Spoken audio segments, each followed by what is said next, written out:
నాకు శివాజీ తెలుగువాడు అయినందుకు ఆ దండోర సినిమా చూసిన తర్వాత నాకు గర్వం అనిపించింది. ఇంత గొప్ప నటుడు మనాడు ఉన్నాడు కదా. ఇక నుంచి ఈ సెకండ్ ఇన్నింగ్స్లో శివాజీ భవిష్యత్తు అద్భుతంగా ఉండబోతుంది. ఎక్స్ట్రానరీ క్యారెక్టర్స్ శివాజీ కోసం రాసుకుంటున్నారు పిల్లలు. ఈ మధ్య నేను కథలు వింటుంటే ఎవరు వచ్చి కథ చెప్పినా, ఈ మధ్య వరుసగా 4-5 కథలు విన్నాను.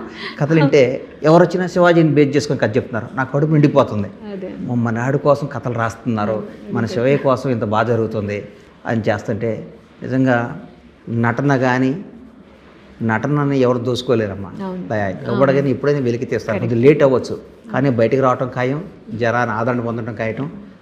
చిరస్థాయిగా మనాడు ఒక తెలుగు చలనచిత్ర పరిశ్రమలో భవిష్యత్తులో వాడు చెప్పుకునే రోజుల్లో శివాజీ అనేవాడు ఒక అద్భుతమైన నటుడు వాడు చెప్పుకునే విధంగా రావటం నాకు ఆనందంగా ఉంది. Thank you. గణేష్ అన్న ఏంటంటే వెరీ ఫోకస్డ్ మ్యాన్. తను ఏదన్నా అనుకుంటే ఖచ్చితంగా గోల్కి రీచ్ అయ్యే వరకు నిద్రపోడు. వాళ్ళు ఒక చిన్న ఫారమ్స్ పెట్టుకున్నారు. వాళ్ళ నాన్నగారు వాళ్ళు బళ్ళారి నుంచి వచ్చి, అక్కడ కర్ణాటక నుంచి వచ్చి, క్యాంపుల నుంచి వచ్చి హైదరాబాద్లో షాద్నగర్ దగ్గర కోళ్ళ ఫామ్ పెట్టారు. లయ నువ్వు నమ్ముతావు లేదు, వాళ్ళ నాన్న బతుకు తెరుగు కోసం వచ్చాడు, తనకేమో ఆర్టిస్ట్ అవ్వాలంది. అక్కడి నుంచి ఇక్కడికి వచ్చేవాడు, హైదరాబాద్ వచ్చేది చిన్న చిన్న వేషాలు చేసుకుని వెళ్ళేవాడు. లయ ఈ రోజున